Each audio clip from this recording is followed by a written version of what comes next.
Relief now for the assistant professor of St. Stephen's College who's been accused by a PhD student of sexually harassing her. The Delhi High Court has imposed a stay on his arrest till the 17th of August when the matter will be heard again. The court has the police to submit its status report by then. ABVP workers barged into St. Stephen's campus to protest. And my colleague Vishnu Shom earlier spoke to the student who has filed these cases, this charge of harassment against the professor.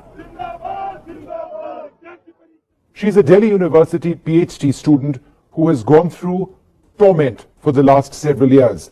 Finally, she's decided to break her silence and to complain officially to the police. Well, joining us now is the young PhD student who was affiliated with St. Stephen's College, who said that one of the professors at the university, at the college, who was actually assisting her with her PhD thesis, was sexually harassing her over a period of many years. She joins us at this stage. We have masked her identity, but she is happy to speak to us at this stage. And she joins us a day after she has given to the police audio tapes or recordings of audio conversations which she had at the office of Reverend Valsan Thampu, the principal of St. Stephen's. Thank you very much for speaking to us. When did this torment start for you? How many years has this been happening? Torment begins in 2013 when Dr. Satish Kumar start harassing me initially verbally and then start touching me in an inappropriate way and then finally assaulting me sexually. So he broke my trust, and after that when I approached to the principal, he again broke my trust. Why have you decided now to go to the police in this matter? Do you feel that there was a systemic process to deny you justice at St. Stephen's? Principal is throwing allegations on me as well as my supervisor. So I released this tape on my self-defense, and initially I didn't do this, but now I'm doing because they are throwing allegations on me and they broke my trust. That's why I'm releasing this tape for the self-defense. Why do you believe, or how do you believe they're trying to throw wild allegations at you or to humiliate you? Because for the principal, reputation of the college is more important, and in audio itself he was saying that he cannot afford this institute to drag in such type of nonsense. So he was more concerned about the reputation of the institute instead of my dignity and safety. Did you consistently tell Reverend Valsan Thampu that you wanted an investigation by the internal committee of St. Stephen's to look into your allegations? Were you consistent in that position? Yeah, I did, but he was forcing me that if I will not follow his instruction, then my PhD will be suffered. What exactly did he tell you? What exactly did the professor at St. Stephen's also tell you, basically as threats, or what you allege are threats? He told me that if I will not follow his instruction, then the case will go to the ICC, and then there will be media hangama and all that, but you will not get your PhD, that is certain. Throughout this entire process, the entire ordeal, there must have been many occasions when you felt that, look, maybe they're saying the right thing, maybe I shouldn't go to the media, maybe I shouldn't go to the police. Was there this constant process or thinking in your mind, am I doing the right thing by staying silent, or should I actually complain in a formal way? Was that going on in your mind? Initially, I thought that principal is very much concerned about my PhD, but on 10th of January, when he forced me to withdraw the complaint and to give him in writing that this is purely an academic matter, then I thought that he's not in my favor, and so I... What about the professor who you who you allege was responsible for sexually harassing you, sexually assaulting you, because you've used that word as well? Has he even now not helped you in any way in your as a means of a threat towards your PhD? Was that a threat which was held out, that if you complain, I will not help you? Yes.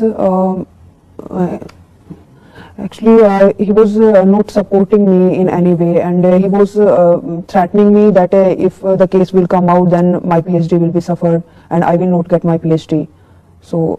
And you felt that Reverend Thampu was consciously helping him to ensure that no complaint was filed against him either? Yeah, because first of all, he was more concerned about the reputation of the institute, and second is that my supervisor was the bursar of the college, so he don't want to get rid of him. Okay. Now, according to Reverend Thampu, on the 10th of December last year, he had advised you to file a complaint with the Internal Complaints Committee, but you refused to do so, saying that all you wanted to do was to earn your PhD degree. Is this correct? No, actually he was forcing me to withdraw the complaint from the department and to give me in writing that this is purely an academic matter. So I don't want to give this in writing because this is not an academic matter. So he told me that I have to rethink on this matter. So the rethinking is basically on the withdrawing of my complaint and to give him in writing that this is purely an academic matter, which was not. Okay. A week later, according to the Reverend, with folded hands, your father, who was present in a meeting with you, told the principal not to turn your complaint into a complaint of sexual harassment. Is this correct? This is absolutely false. Absolutely false. You can hear from the audio that he was trying to convince me that he will take care of my dignity and my PhD, so I should not go ahead, and then there will be the media hangama and all that. So basically, he is the one who is saying this, and not my father and my parents. They didn't say this. What have your parents advised you constantly? Did they advise you to go to the police? Yes, they advised me, but when they met the principal convinced them so much, and he gave so much assurance to them that she is like my daughter, and he will take care of my dignity, and he is taking all of my responsibility, and I will not face any problem in the college. Now, a few days after this, but a few days after the 10th of December, the Reverend says that there was a meeting where the professor, you and Reverend Thampu were in his office, and in that particular meeting, you never uttered a word about sexual harassment. Was this right? No, it's completely wrong. When I came to meet him, then in 10th of December, I narrated whole the incident. And in that incident, I told him that I have been sexually assaulted by my supervisor.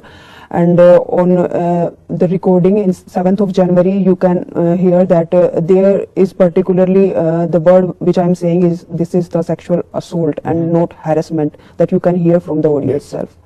Now, on the 9th of January 2015, again, this is what Reverend Thampu says, that you reiterated your keenness to continue research work under your thesis supervisor, according to a signed statement. Why would you want to continue working with him if he has assaulted you in this horrific manner? When I filed my first complaint to the department, they told me that if I will change my supervisor at this stage, when my 80% of research work has already been completed, I have to restart my research work again. And when Dr. Thampu asked me about this, when I was telling him, in between he said that no, this is not good for you. So I will take care of your PhD and your safety and dignity. That's not a problem. It's all my responsibility. So he himself told this thing to me.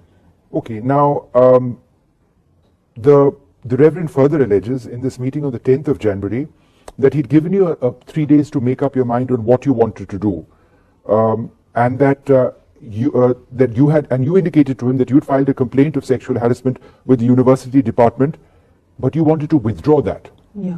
Why did you want to withdraw that?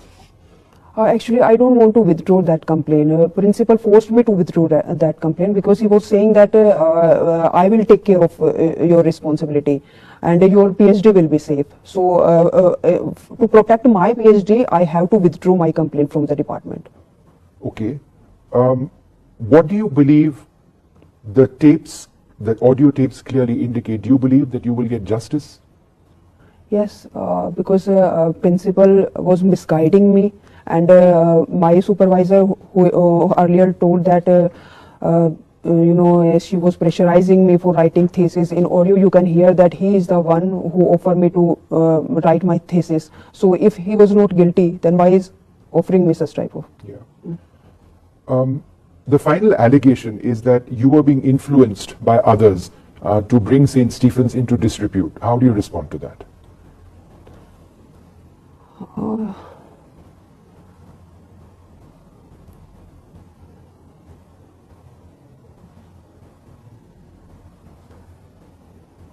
You don't have to answer that if you don't want to answer. It's been very difficult for you, quite obviously, and your courage is exceptional in coming forward now at this stage. Do you believe that you're on the path towards closure, that after all of these years you've now chosen to address what happened to you, to make it a legal issue, to go to court? Is that helping you to cope? Yes, it is. Who's giving you strength now? Now my parents are with me, and there are so many people who are supporting me. So, are your parents supporting you fully now? Because earlier on you say that they'd been persuaded by Reverend Thampu to listen to him, yes, and not to go ahead with the complaints, but they've changed their minds now? Yes, now they are in full support of me. And what is it that you are demanding besides justice for yourself? Are you demanding that Reverend Thampu be removed from his position? Yes, absolutely. So that in future no one can do such type of things, misguide the student and try to protect my harasser and all that. Well, it takes a lot of courage to come out and speak out with these allegations. It is, of course, a legal matter now. There is a police complaint. You filed your evidence. Reverend Thampu and the others will be speaking as well on this particular issue. But thank you so much for having the courage to come on this program and to speak to us. Thank you.